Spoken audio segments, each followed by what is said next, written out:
저는 40대의 여자이고 김밥집을 운영하는 워킹맘입니다. 슬하에는 연년생 딸이 2명 있고 남편은 몇 년 전 뇌졸중으로 쓰러진 뒤 현재까지 반신불수의 몸으로 투병 중이에요. 여자 팔자 뒤움박이라더니 형님 보면 딱 그 말이 떠올라요?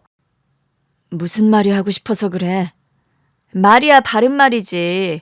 형님이 아주버님께 시집 올 때만 해도 다들 형님이 시집 잘 온다고, 남편 잘 만났다고 다들 그랬잖아요. 그래서 결국 동서 하고 싶은 말이 뭐야? 하루아침에 형님이 가장 노릇하며 힘들게 김밥 말며 사는 팔자가 될 줄 누가 알았어요? 대기업 임원 사모 소리 들으며 떵떵거리며 살 줄 알았더니만.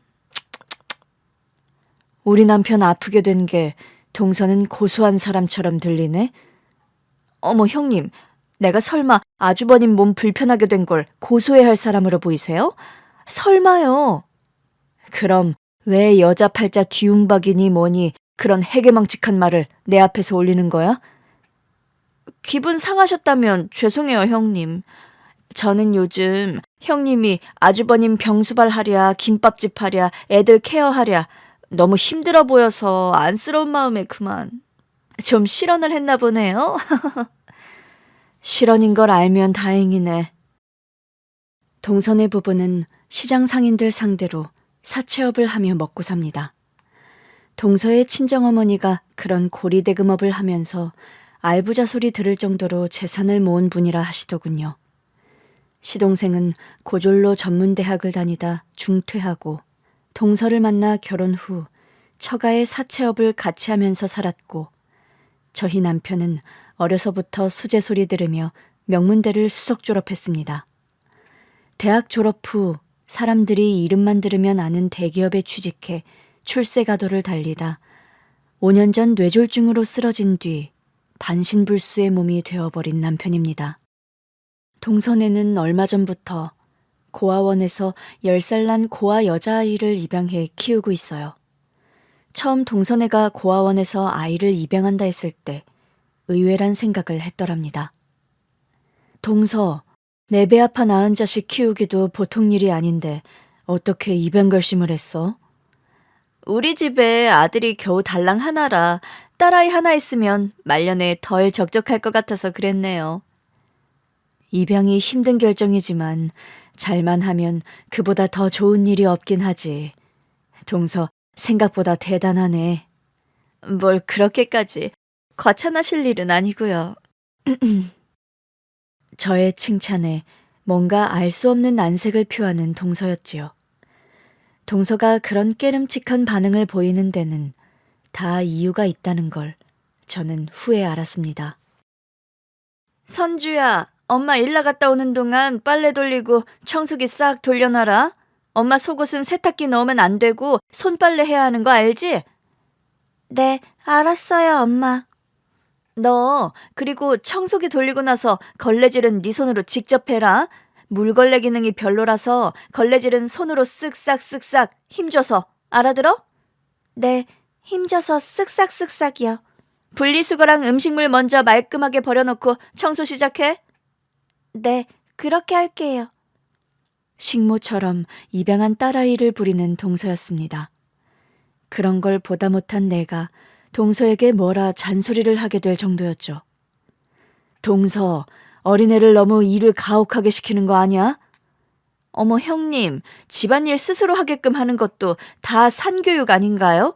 저는 딸아이라고 너무 공주처럼 호야호야 키우는 것도 아니라고 보는데요. 그것도 틀린 말은 아니지만 선주 겨우 이제 10살이야. 그 어린 게 고사리 손으로 쌀 씻어서 밥 안 치고 동서 속옷 빨래까지 하게 하는 건 좀 너무한 처사 아니야? 형님, 저는 그 나이에요. 남동생 기저귀도 갈고 목욕도 시키면서 컸어요. 요즘 애들 너무 온실의 화초처럼 커서 지 밖에 모른다는 욕먹는 거 모르세요? 가만 보면 동서는 선주는 죄다 집안일 시키고 동민이는 보면 라면 하나도 다 동서가 끓여주던데. 형님, 딸하고 아들이 같을 수는 없잖아요. 게다가 동민이는 이제 한참 수험생이라 공부에 바쁜 앤데 이것저것 집안일 못 시키죠. 가끔 한 동네에 사는 동선의 집을 방문해보면 동서의 친아들인 동민이는 소파에 벌러덩 드러누워 게임을 하거나 휴대폰을 들여다보고 있고 입양한 조카딸인 선주만 방바닥을 닦고 있거나 설거지를 하고 있곤 하더랍니다. 선주야, 엄마는 어디 가셨니? 동창 모임 있다고 나가셨어요. 설거지 그만하렴. 나머지는 큰엄마가 할게. 아니에요, 큰엄마. 엄마가 알면 나중에 저 혼나요. 이거 끝내놓고 저 오늘은 계단 청소도 해야 돼요. 뭐? 계단 청소? 네, 오늘 계단 청소가 우리 집 순번인데 저보고 하라고 심부름을 시키셔서요. 여기 빌라 계단 청소를 너 혼자서 한다는 말이니? 네, 큰엄마. 예, 동민아. 계단 청소 한다는데 선주만 시키지 말고 너도 돕지 그러니? 큰엄마, 저는 다음 주가 기말고사라 공부해야 하거든요. 그런 말을 하면서 휴대폰으로 게임을 하다가 갑자기 방 안으로 들어가 버리는 아들 조카 녀석이었습니다. 동선에는 다세대 빌라의 꼭대기층에 살면서 나머지 세대의 세를 받고 있었어요. 알부자인 동서의 친정엄마가 동서에게 증여해준 빌라 건물이었는데 그 빌라 건물의 계단 청소를 10살 난 입양딸에게 전담시키고 있는 동서였습니다. 저는 조카딸이 너무 안 되어 보여서 그날 건물 청소를 도와주고 있었더랍니다. 조카딸 선주가 세제로 밀면 제가 따라 내려가면서 물걸레질을 하고 있었죠. 한층 정도 거리를 두고 제가 조카딸을 따라 내려가며 청소하고 있는데 아래층에서 소란스런 소리가 들려오는 겁니다. 선주! 너 사람 오는 것도 모르고 물을 뿌리면 어떻게 하니? 죄송해요, 엄마. 제가 들어오시는 걸 모르고. 누굴 닮아서 이렇게 애가 감이 떨어지나 몰라? 이 구두 국내에 몇 켤레 들어오지도 않은 비싼 건데 어쩔 거야, 어? 짝! 보니까요, 동서가 들어오는 줄 모르고 계단 청소를 하면서 물을 뿌린 조카딸 선주에게 따귀를 날려붙이는 동서였습니다. 얼마나 세게 따귀를 얻어맞았는지 조카 딸아이는 계단 참에 널브러지듯 쓰러져서 엉엉 울고 있더랍니다. 동서가 하는 행동이 너무 어이가 없고 막돼 먹어서 저는 당장 계단 참으로 내려가서 따졌어요. 동서, 지금 뭐 하는 짓이야 대체? 아니, 형님께서 왜 거기서 내려오세요? 이 추운 겨울에 혼자 계단서 벌벌 떨며 선주가 청소하는 게 하도 불쌍해 보여서 도와주던 참이야. 그런데 왜 대뜸 절 보고 소리를 지르세요? 왜 때리는 거야? 안 보고 못 들었으면 몰랐을까? 내가 위에서 다 보고 들었어. 때릴만 하니까 때린 건데 왜 쌍심지를 켜고 그러시는 건데요? 동서, 아무리 우리가 어른이고 애 키우는 입장이라지만 훈육이랑 이런 경우는 엄연히 다른 거야. 제가 지금 제 딸 훈육했지.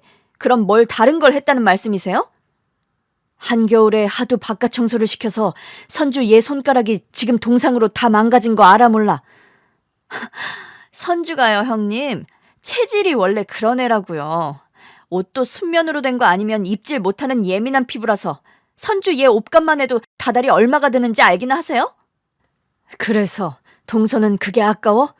가만 보면 선주 얘가 그 옷값은 넘어설 만치 지 밥그릇값 하고도 남던데.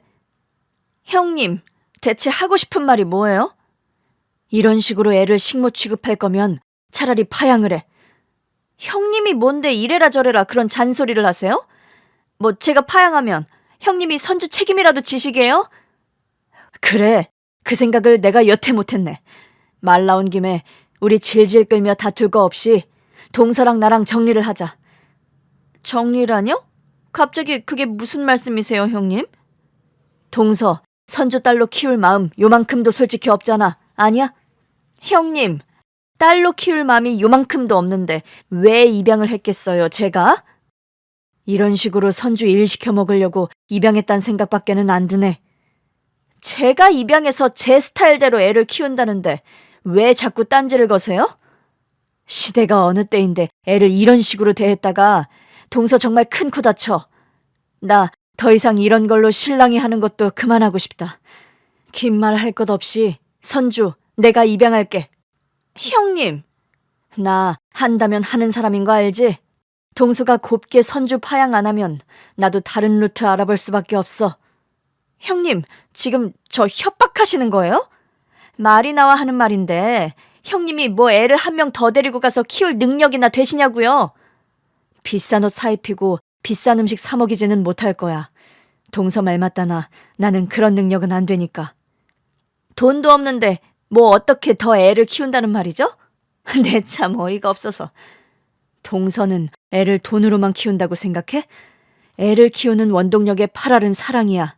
고기 반찬 없어도 사랑 한 스푼 깃든 밥 한 숟갈에 애들은 건강하게 온전한 어른이 되는 거라고. 그때였습니다. 빌라 계단참에서 동서와 한참 실랑이를 하는데 동서의 아들 동민이가 밖으로 나오더군요. 동민이, 너 어디 가니? 학원 가려고요. 엄마, 그리고요. 가만히 아까 위에서 들어보니까 큰엄마 말씀이 다 맞는 것 같네요. 뭐라는 거야, 너 갑자기? 저 말은 그동안 못했지만 선주를 엄마가 너무 부려먹는 거 보기 그랬다고요. 이놈의 자식이 엄마 편은 들지 못할 망정 무슨 헛소리를 하는 거야? 엄마, 선주가 식모도 아니고 하루 종일 선주 일만 시키잖아요. 이놈의 자식이 목숨 걸어 배 아파 나왔더니 큰엄마 앞에서 엄마를 그런 식으로 비하해? 엄마, 입은 삐뚤어져도 말은 바로 하랬어요. 제가 팩폭하는 게 그리 열폭할 일이세요? 이놈의 자식이 뭐라고 씨부리는 거야? 사실을 말하니까 열받으시냐고요, 엄마. 너 그만 짓거리고 얼른 학원에 나가지 못해? 엄마, 선주는 우리 집보다는 큰엄마 집에서 사는 게 훨씬 나을 것 같네요. 큰엄마 집에는 예서 누나랑 민서 누나도 있고 선주도 언니들 틈에서 크면 좋잖아요.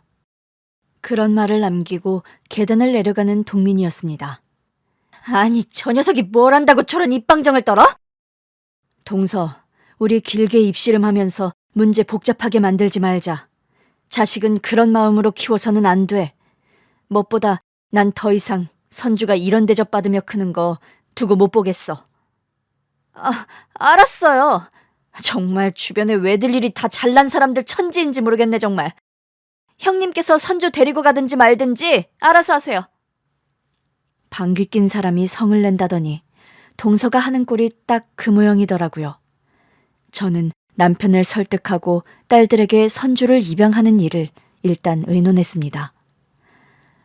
여보, 나야 뭐든 당신 하는 결정에 오케이지만 우리가 형편이 요즘 여의치가 않아서 걱정이네.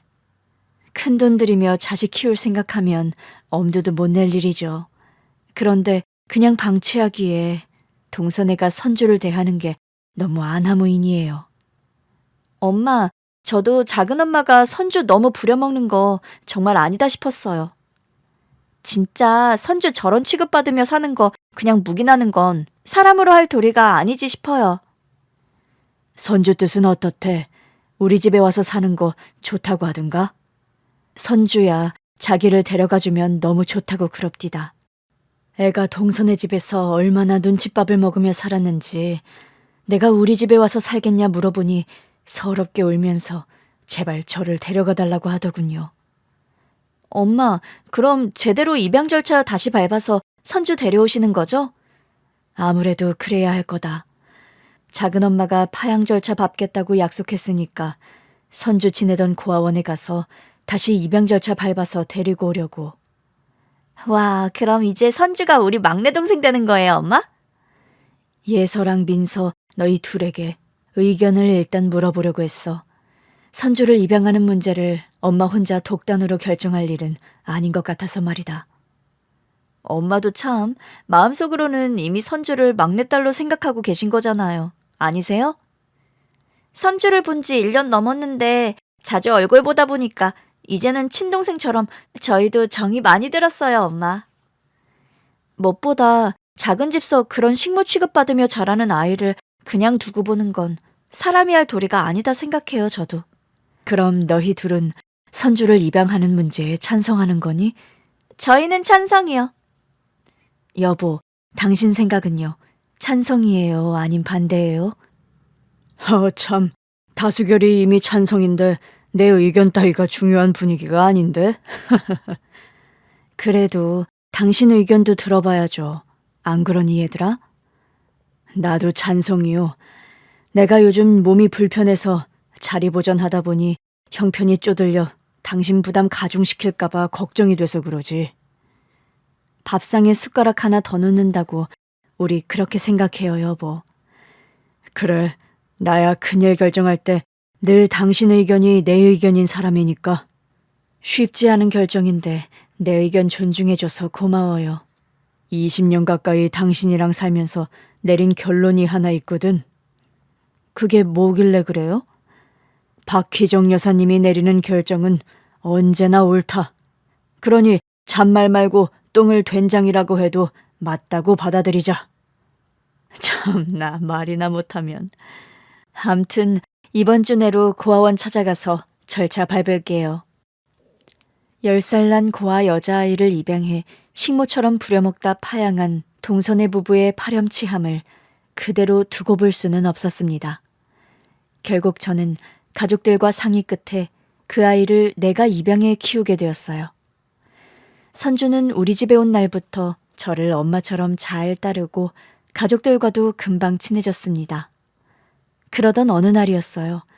둘째 딸과 같은 방을 쓰던 선주가 제게 그런 말을 하더군요. 아줌마, 저 오늘 아줌마 옆에서 자면 안 돼요? 민서 언니가 없으니까 무서워서 그러니? 그날 하필이면 저희 둘째 딸이 학교에서 수학여행을 떠난 날이었답니다.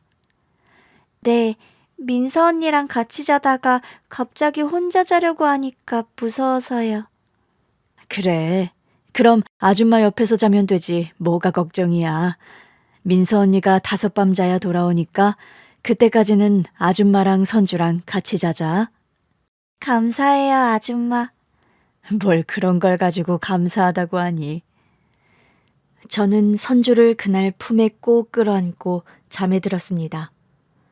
그런데요, 혼자 자는 게 무섭다고 말하는 아이를 옆에 재웠더니 그날 아이가 목류병 환자처럼 밤에 일어나 돌아다니는 걸 보게 되었어요. 그리고 그 장면을 본 순간 제 인생이 180도로 변하고 말았답니다. 대체 무슨 일이 있었길래 인생이 180도로 변했다는 말까지 하냐고요? 아마 제가 지금부터 풀어놓는 이야기를 들으신다면 여러분께서도 고개를 끄덕이며 수긍하시지 않을까 싶습니다. 그날 저는 새벽에 요일을 느껴 좀 뒤척이다 자리에서 일어났습니다. 그런데요, 옆자리에 곤히 잠들어 있던 선주가 보이질 않는 겁니다. 선주도 화장실을 갔나 싶어서 거실로 나갔는데 저는 너무 깜짝 놀라서 제자리에 주저앉을 뻔했어요. 선주가요, 목류병 환자처럼 두 발을 휘적거리며 거실 이곳저곳을 돌아다니고 있던 겁니다. 선주야, 너 지금 거실에서 혼자 뭐 하는 거야? 한의원에서 시끄럽게 떠들면 안 된다고 했지? 뭐? 한의원이라니? 그게 무슨 말이니, 선주야? 제가 하는 질문과는 전혀 상관없는 뚱딴지 같은 대답을 하는 선주였어요. 선주야, 너 지금 잠꼬대 하는 거야? 아프면 침을 맞아야지. 우리 진씨 집안이 대대로 약손이란 게? 할아버지도 아빠도 한의사인데 채희 너도 침 좀 맞아야 쓰겄다. 선주야, 너 지금 혼자 무슨 말을 하는 거야? 허허, 한의원 놀러 왔으면 조용히 의자에 앉아 있어야지. 뛰어다니면 손님들이 싫어하신다고 할아버지가 그랬지? 그런 말을 하면서 어른들이 하는 말을 흉내내는 선주였습니다. 채희는 침 맞는 거 무서워서 싫어요. 그런 말을 내뱉더니 도망치듯 안방으로 들어가 다시 죽은 사람처럼 골아떨어져 버리는 선주였어요. 잠꼬대도 아니고 혼자 역할극을 하듯 그런 말을 내뱉는 선주가 너무 이상한 게 사실이었죠. 가만히 아이가 하는 말을 곱씹어 보니까 뭔가 과거에 있었던 장면들을 규칙 없이 복귀하고 있다는 느낌이 강하게 들었습니다. 혼자서 누구에게도 말할 수 없는 복잡한 생각들과 의혹에 시달리느라 저는 그날 밤을 하얗게 지새우고 말았습니다. 여보, 한숨도 못 잔 얼굴이네. 얼굴이 왜 그렇게 까칠해? 여보, 나 진짜 지난밤에 한숨도 못 잤어요. 왜? 요즘 불면증이라도 도졌어? 그게 아니라 선주 때문에요. 선주가 왜? 아, 생각해보니 어젯밤에 당신 옆에서 잠든 것 같은데 아침에는 다시 민서방에서 잠들어 있던데. 여보, 선주가 몽유병이 있는 것 같아요. 몽유병이라니? 저는 남편에게 간밤에 있던 일을 소상하게 털어놓았습니다. 선주가 정말 잠꼬대를 하면서 그런 말을 했다는 거야? 저도 너무 이상해서 중간중간 질문을 던져봐도 내 말에는 일절 대꾸가 없고 저 하고 싶은 말만 1인극 하는 사람처럼 내뱉더라고요. 그런데 당신 말을 듣고 보니까 뭔가 선주가 과거에 겪었던 일을 내뱉었다는 생각이 드는데. 당신도 그렇죠? 나도 그런 생각이 들어서 밤새 잠을 못 잤어요. 이럴 게 아니라 당신이 들은 말을 토대로 고아원에 한번 전화를 해보자고. 고아원에 전화한다고 해서 뭐가 달라질까요? 어차피 선주에 관한 사전 정보는 본인들도 거의 아는 게 없다고 그때 고아원 원장님이 말씀하셨는거려. 선주가 고아원에 맡겨질 즈음에 선주가 좀 불안정한 상태였다고 하지 않았어? 이번에 동선애가 선주를 파양하고 제가 다시 입영 절차 받으러 갔을 때 그런 말을 하더군요. 무슨 말을 했는데? 선주가요, 어디선가 미아처럼 길을 잃고 헤매이는 걸 복지사가 발견해서 데리고 왔다고요. 길 잃은 미아였다는 거야, 선주가? 네, 가족이나 신상을 물어도 대답도 못하고 전혀 기억도 못하더래요. 그럼 일종의 기억상실 상태로 고아원을 왔다는 거잖아? 네, 그 부분이 저도 원장님께 들으면서 이상했는데 선주가 하는 잠꼬대에 뭔가 선주가 과거에 겪었던 일들이 녹아있는 건 아닌가 싶어요. 내 생각도 당신과 마찬가지야. 이럴 게 아니라 우리가 좀 알아보면 되지 않겠어?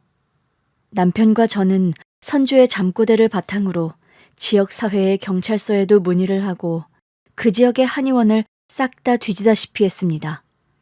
한 달 가까이 저와 남편이 이곳저곳 전화를 돌리던 와중에 드디어 선주의 행방과 관련한 반가운 전화가 걸려왔어요. 저 진채린 어린이 보호자 되십니까? 채린이요? 네, 일단 채린이라고 해두죠. 이건 왜냐하면 지금 아이 이름은 선주고 과거의 이름이 채린이인 것 같아서요. 채린이의 진짜 부모님을 저희가 찾은 것 같습니다. 정말이요? 그분들이 누구신데요? 여기 광주 지역에서 큰 한방병원을 하는 일가가 있는데 몇 년 전에 그댁 손녀딸이 없어져서 신고가 들어왔었거든요. 여태 손녀분 행방을 못 찾던 중인데 제보 주신 어린이의 신상이 맞아떨어져서요. 저희는 당장 선주를 데리고 그 한방병원으로 한달음에 달려갔습니다. 한방병원 원장실에 들어간 순간 저와 남편은 기함하듯 큰 충격을 받고 말았더랍니다. 대체 뭘 받길래 그런 표현까지 쓰냐고요? 병원 원장실에는 나이 지긋한 원장님과 그 아들로 보이는 한의사, 그리고 나이든 할머니 한 분과 며느리로 보이는 여자가 있었습니다. 저희 부부가 놀랐던 건 원장실 벽에 걸린 가족사진 때문이었죠. 그 가족사진 안의 어린 여자아이는 누가 봐도 몇 년 전 선주의 어린 얼굴이었던 겁니다. 선주의 손을 잡고 저희 부부가 병실로 들어가자마자 그댁 가족들도 놀라 자빠지기 일보 직전이 된 건 마찬가지였습니다. 채린아, 아이고 우리 손녀 채린이. 우리 손녀 채린이가 살아있었다니 꿈이야 생시야. 채린아, 우리 채린이 엄마한테 오렴. 온 가족이 채린이, 아니 선주에게 들러붙어서 엉엉 울고 난리법석이 벌어졌어요. 평정심을 유지하고 있는 건 오로지 선주 한 명뿐이었습니다. 채린아, 엄마 아빠 얼굴을 보고도 왜 그리 태평하니? 너 설마 가족들 얼굴을 벌써 다 까먹은 거야? 여보, 채린이가 없어졌던 때가 벌써 5년 전. 얘가 5살 때예요. 그럼 기억이 가물가물할 수도 있죠. 제 이름은 채린이가 아니라 선주인데요. 저기요, 제가 보호자로서 한 말씀 드릴게요. 선주는 고아원에 맡겨질 당시 기억상실 증세를 앓고 있었어요. 기억 상실이요? 우리 채린이가요? 네, 저도 아이를 입양하면서 고아원 원장님으로부터 들은 사실이에요. 고아원에 오기 전에 어떤 일이 있었는지 모르지만 선주는 그때 자신의 신상이나 과거에 관해 아무것도 기억을 못했어요. 그건 현재도 좀 마찬가지인 것 같고요. 그럼 우리 아이가 채린이라는 걸 어떻게 아셨어요? 아이가 자면서 목류병 증세 비슷하게 잠꼬대를 하는데 잠꼬대에서 자기 이름을 채린이라 지칭했어요. 여기 한의원 얘기도 하고요. 성이 진채린 맞지요? 성이 진씨인 걸 어떻게 아셨어요? 그것도 잠꼬대에서요. 진씨 일가가 침을 잘 놓는다고, 아프면 침을 맞아야 한다고 그런 말을 자꾸 했고요. 아이고, 우리 새끼가 맞네. 우리 채린이가 맞아. 저희 채린이가 어려서 한의원에 오면 그런 말을 자주 들었어요. 말을 안 듣거나 울거나 떼를 쓰면 침을 맞아야 한다. 그런 소리도요. 우리 채린이가 없어지던 날 환자 중에 정신적으로 좀 문제가 있는 사람이 있었습니다. 그 사람 손을 잡고 채린이가 복도를 나가는 모습이 CCTV에 찍힌 마지막 모습이었고요. 그런 일을 당하면서 우리 채린이가 충격으로 기억상실을... 오열하면서 선주, 아니 채린이를 붙잡고 끌어안는 친엄마였습니다. 그럼 이곳 한방병원에서 채린이를 잃어버리신 거예요? 예, 제가 그때 채린이 동생을 낳고 집에서 몸조리를 하느라 채린이에게 신경을 많이 못 쓰던 때였어요. 제가 어린 채린이를 데리고 한의원에 나와 있다가 잠깐 정신을 판 사이에 그만. 내가 죄인이다. 내가 죄인이야. 어머님, 그런 말씀 마세요. 이제 우리 채린이를 찾았으니 얼마나 다행입니까? 세상에, 채린이가 키 큰 것 좀 봐요. 클수록 점점 할머니 얼굴을 많이 닮았네요. 채린이 친아버지의 말 맞다나 아이를 잃어버린 것이 본인 탓이라면서 오열하는 할머니 얼굴과 채린이 얼굴이 아주 붕어빵이라 해도 믿을 정도로 똑 닮았더라고요. 우여곡절의 상봉이 끝나고 저희 부부에게 온 식구가 큰절을 하며 감사 인사를 하는 겁니다. 이런 귀인을 만나다니 저희가 전생에 업보가 나쁘지 않은 모양입니다. 우리 손녀딸을 잘 보살펴 주셔서 정말 감사드려요. 감사합니다. 우리 채린이가 어디서 어떻게 지내고 있을까 노심초사하느라 하루도 맘 편하게 잠든 날이 없었습니다. 두 분 인상을 보아하니 우리 채린이가 좋은 양부모님을 만나서 저희가 걱정하는 것보다 훨씬 잘 지내온 것 같네요. 감사합니다. 저희 딸을 지켜주셔서 정말 감사합니다. 이분들 얘기를 듣고 보니 우리가 채린이를 찾을 수 있었던 것 모두 이분들의 해안 덕분이구나. 채린이의 잠꼬대를 그냥 무시하고 지나쳤다면 어떻게 우리가 채린이를 찾을 수 있었겠니? 아버님 말씀이 100번 맞습니다. 정말 감사합니다. 채린이의 아빠, 엄마, 할머니, 할아버지 2대에 걸친 보호자들이 나서서 저희 부부에게 큰절을 하다시피 인사를 하더군요. 이러실 것까지는 없습니다. 저희도 채린이를 입양해서 키우게 됐던 건 저희 운명이라 생각해요. 원래는 저희 동생 부부가 채린이를 키웠는데 일이 이렇게 되려고 해서 그런지 몰라도 저희가 채린이 부모가 됐었죠. 그 기간이 비록 길지는 않았지만요. 저희도 아이와 정이 그간 많이 들긴 했지만 채린이가 진짜 가족을 찾게 되어서 너무 다행이라 생각합니다. 그 후 절차상의 문제로 일단 채린이의 친자 확인 검사가 이뤄졌다고 합니다. 결과는 여지없이 채린이가 그 댁의 생물학적인 자손이 맞다는 결과가 나왔고요. 채린이는 가족의 품으로 돌아간 후 정신과 상담을 지속적으로 받으면서 서서히 과거의 기억도 되찾아가고 있다니 너무 다행한 일이 아닐 수 없었죠. 엄마, 그럼 선주를 진짜 가족집에 데려다주고 오신 거예요? 선주가 아니라 진짜 이름이 채린이었단다. 채린이요? 그래, 선주가 아니라 이젠 채린이라 불러야 해. 성은 진채린. 선주, 아니 채린이네 부모님은 그럼 뭐 하시는 분들이래요? 전라도 광주서 아주 큰 한방병원을 운영하는 집안이더라. 한의원도 아니고 한방병원요? 그래, 채린이 아버지와 할아버지가 대를 이어 한의사라고 하더구나. 채린이가 알고 보니까 완전 금수저였네. 그러게 말이야.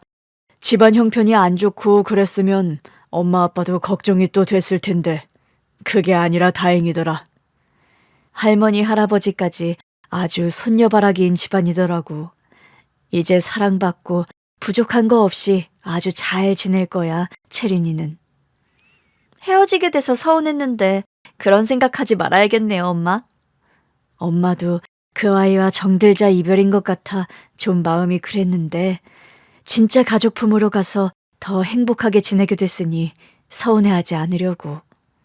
저희 가족은 채린이를 떠나보낸 섭섭한 마음을 그렇게 서로 위로하며 지내고 있었습니다. 그러던 어느 날이었어요. 그날은 제 생일이라서 김밥집을 좀 일찍 문을 닫고 평소보다 좀 이른 퇴근을 했더랍니다. 지금 들어와? 명색이 생일인데 삼겹살 파티라도 하려고요.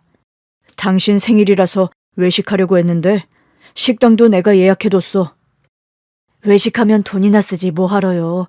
삼겹살 사왔는데 집에서 먹어요. 사람 참, 생일 주인공이 또 삼겹살 굽고 밥을 짓는다고? 아서 오늘은 내가 낼 테니까 나가서 먹자. 엄마, 오늘은 외식해요. 삼겹살은 내일 구워 먹고요. 너희들이 외식하고 싶어 그런 건 아니고? 아이들과 그런 농담을 주고받고 있는데 갑자기 초인종이 울리는 겁니다. 안녕하세요. 연락 없이 찾아뵈서 죄송합니다. 채린이가 오늘 양어머니 생신이라고 하셔서요. 아줌마 생일 축하해요.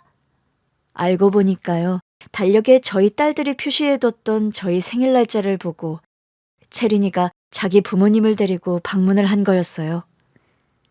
채린이랑 한 집에 산 기간이 길지 않아서 채린이 생일 한번 못 챙겨줬는데 이런 방문을 받으니 제가 좀 민망하네요. 아닙니다. 진작에 찾아뵙고 제대로 감사 인사를 드리려고 했는데 저희가 인사가 늦었습니다. 저희도 나름 처리할 문제들이 많다 보니 죄송합니다. 무슨 그런 말씀을 하세요. 채린아, 엄마 아빠 만나서 좋으니? 네, 좋아요 아줌마. 이거 아줌마 생일 선물이에요. 채린이가요, 원래도 손으로 뭘 만들고 그림 그리는 걸 좋아하는 아이였는데 제 생일이라고 종이로 하나하나 접은 종이꽃다발을 가지고 왔더라고요. 이야, 세상에, 이걸 채린이가 다 접은 거야? 네, 아줌마가 제가 접은 종이꽃다발 좋아하시던 거 기억나서요. 고맙다, 채린아. 채린이와 딸들이 딸들 방으로 들어가서 노는 동안 채린이 부모님과 얘기를 나누게 되었습니다. 갑자기 저희 부부 앞으로 웬 봉투 하나를 내미는 채린이 부모님이었어요. 이게 무슨 봉투입니까? 어떤 걸로 사례를 해드려야 할까 고민이 많았습니다만 결국은 좀 뻔한 방식으로 사례를 해드리게 되었네요. 그동안 저희 채린이 무탈하게 보살펴주신 점, 그리고 채린이가 저희 가족품으로 돌아오는데 1등 공신을 해주신 점 너무 감사드립니다. 솔직히 저희는 그동안 채린이가 죽은 줄로만 알고 지내왔습니다. 죽은 줄 알았던 저희 딸 채린이를 되찾게 해주셔서 너무 감사드립니다. 저희 가족들이 사모님 내외분께 가지는 감사함은 어떻게 말로 표현할 수가 없을 정도입니다. 저와 남편은 채린이 부모님이 건넨 봉투를 열어보았습니다. 그런데 그 안에는 상상하지 못했던 액수의 거금이 들어있었어요.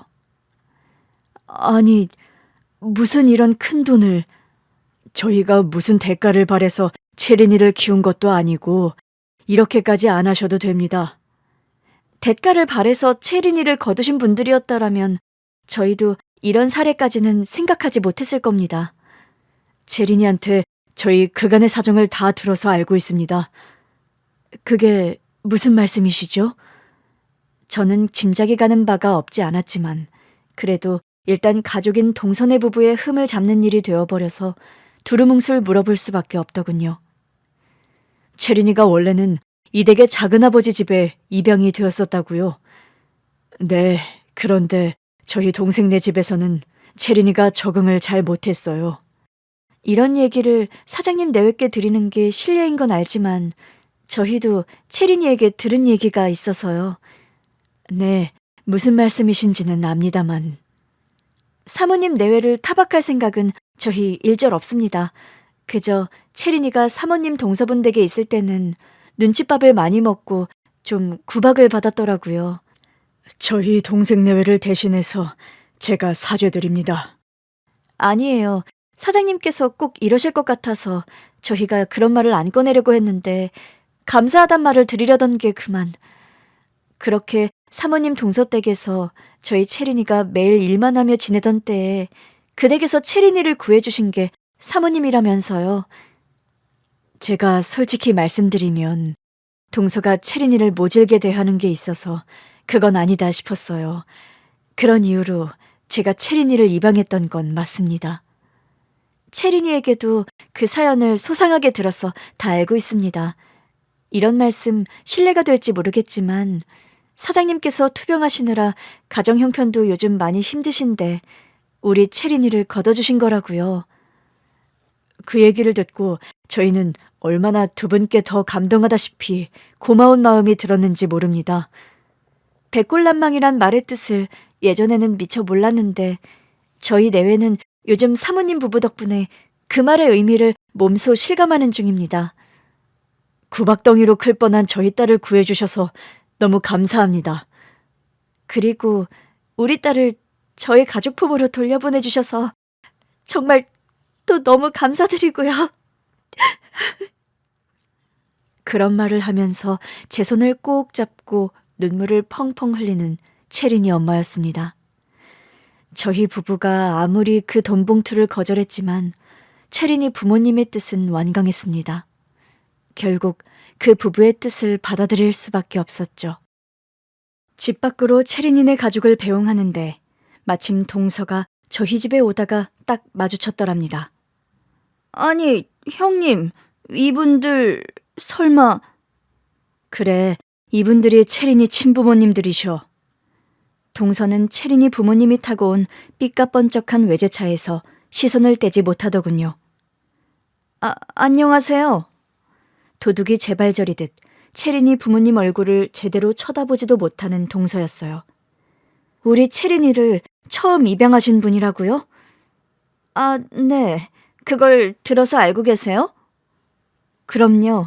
저희 부부는 이미 채린이에게 모든 걸 들어서 알고 있습니다. 사실요, 제가 좀 아이를 엄격하게 키우자 그런 소관이라서요. 오해가 없으셨으면 하는데. 오해는요, 무슨. 평생 인간답지 못하게 살 뻔한 위기를 여기 사모님께서 다행히 구해주셨는걸요. 짚고 넘어가야 할 문제가 많은 게 사실입니다만 여기 사장님 내외 얼굴을 봐서 저희가 복잡한 일은 만들지 않기로 했으니 그리 하세요. 사모님, 저희는 이만 가볼게요. 들어가세요, 사장님.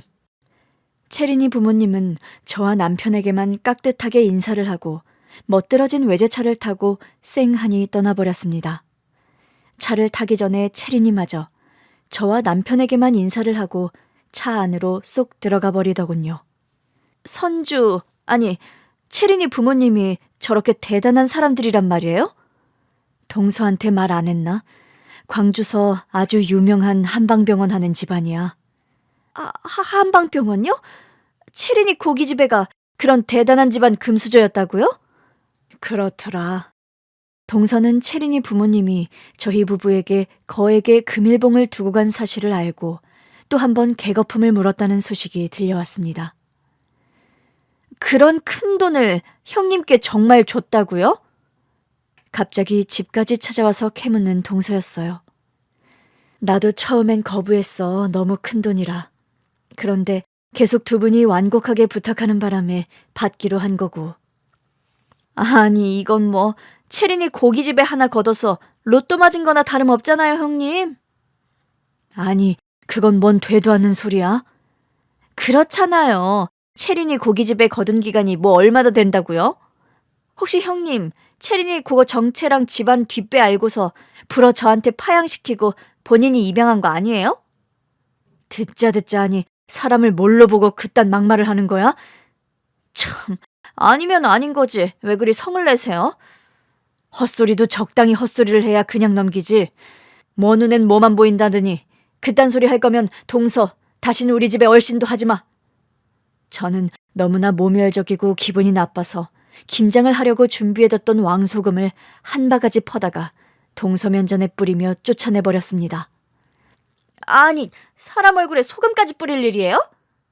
사람을 개똥 취급하는데 더한 거 버가지로 안 날라온 거 다행으로 하려고 사람이 좀 심보를 반듯하게 쓰고 살아. 저는 일가를 날리고 현관문을 쾅 닫아버렸습니다. 저와 남편은 동서네 부부와 그 후로 좀 절연을 하다시피 하고 살았어요. 남편 역시 시동생 부부에게 너무 인간적인 실망감을 대차게 느꼈던 바라서 얼굴을 대면하고 싶어 하지 않았습니다.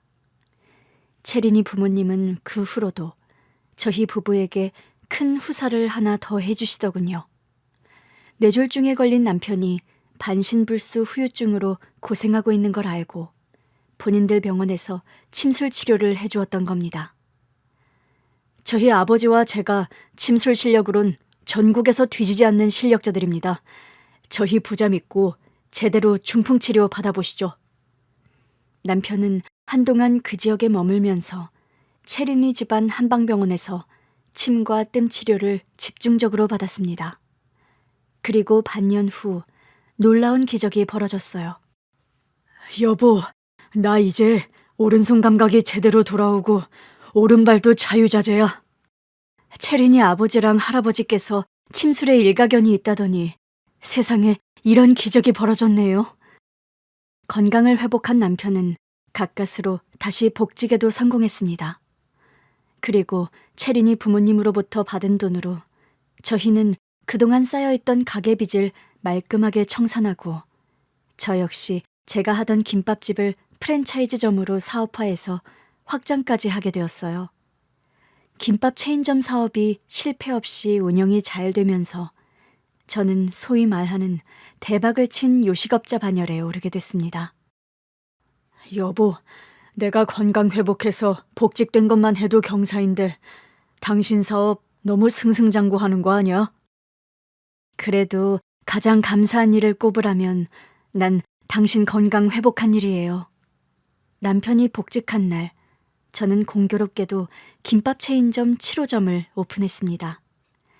날들까지 모두 축제 분위기에 휩싸여서 가족들끼리 조촐한 파티를 벌였죠.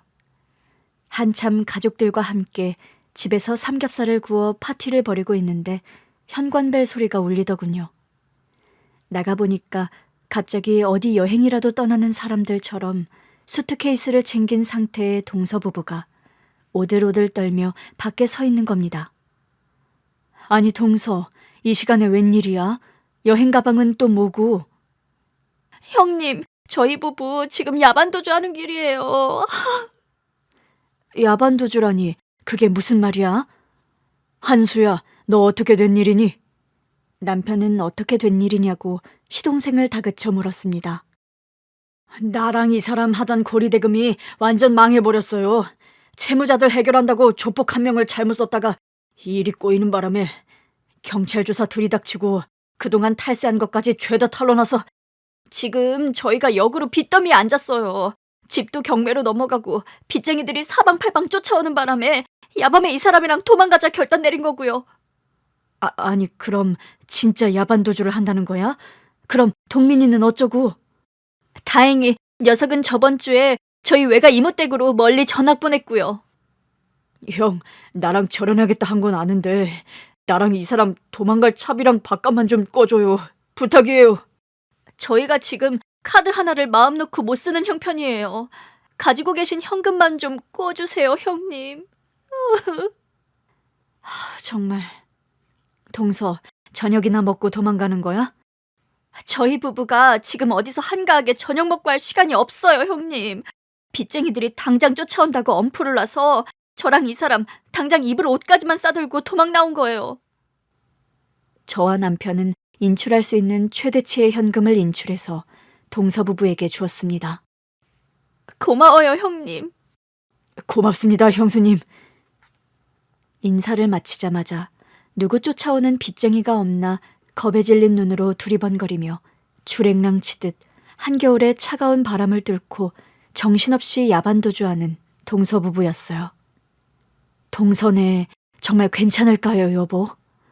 여태 고리대금하며 돈 잘 벌며 사는 줄 알았는데 어쩌다 저 지경이 됐는지 원. 그런데 시장 상인들 사이에서 말 많았던 거 알죠? 알아. 너무 악덕사체를 굴린다고 뒷말이 많았던 거. 그런 식으로 돈 벌지 말라고 여러 번 잔소리했지만 한수가 내 말 듣는 녀석이 아니잖아. 결국 저렇게 될 거면서 왜 그런 일을. 절이 망했으니 다시 고리대금 일은 안 하겠지. 한파의 날씨 속에 야반도주를 감행했던 동서부부는 지방 어느 시골의 소도시에서 경찰에게 결국 붙잡혔다는 소식이 들려왔습니다. 사기와 횡령, 불법 사채업을 벌인 혐의로 부부가 나란히 교도소행을 피하지 못하게 되었어요. 채린이가 부모님과 가족을 찾고 자신의 집으로 돌아간 지 5년의 세월이 훌쩍 지났습니다. 지금까지도 채린이는 매년 어버이날이 되면 엄마 아빠 손을 잡고 저희 부부를 찾아옵니다. 아줌마, 아저씨, 안녕하세요? 채린이 왔니? 안녕하세요, 사모님. 매년 이렇게 번거롭게 안 오셔도 되는데 저희가 너무 죄송하네요. 저희 딸을 찾게 해주신 평생의 은인이신데요. 그리고 채린이가 늘 어버이날이면 먼저 사모님 댁을 오자고 조르는거려.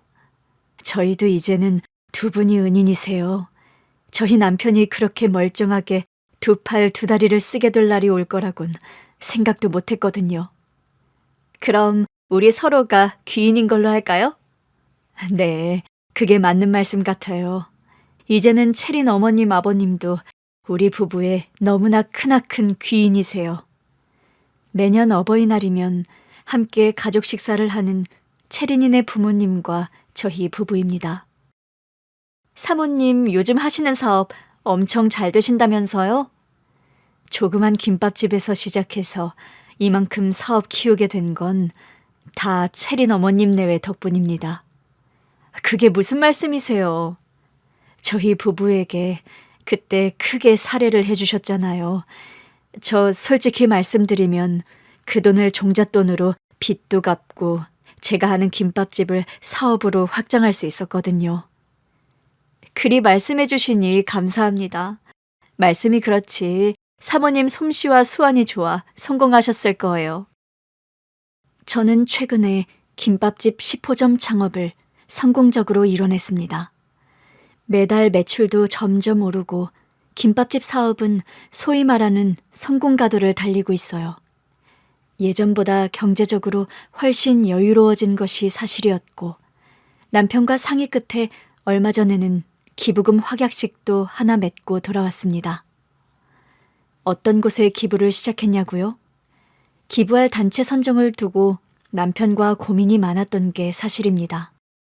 여보, 당신 사업 이렇게 키우게 된 게 다 채린이 덕분이잖아. 그렇죠. 어찌 보면 그래요. 그럼 채린이가 과거에 미아가 되는 바람에 고생을 많이 했는데 그런 가정에 기부금 전달하는 거 어때? 그거 좋은 생각이네요. 미아를 둔 가정들이 모두 채린이네처럼 유복하진 않으니까요. 듣자니까 아이 잃어버린 집에선 부모 양쪽이 다 생업 때려치우고 매달린데 그런 집에 후원하는 거 의미 있을 것 같은데? 당신 이럴 때 보면 진짜 천재가 따로 없다니까요?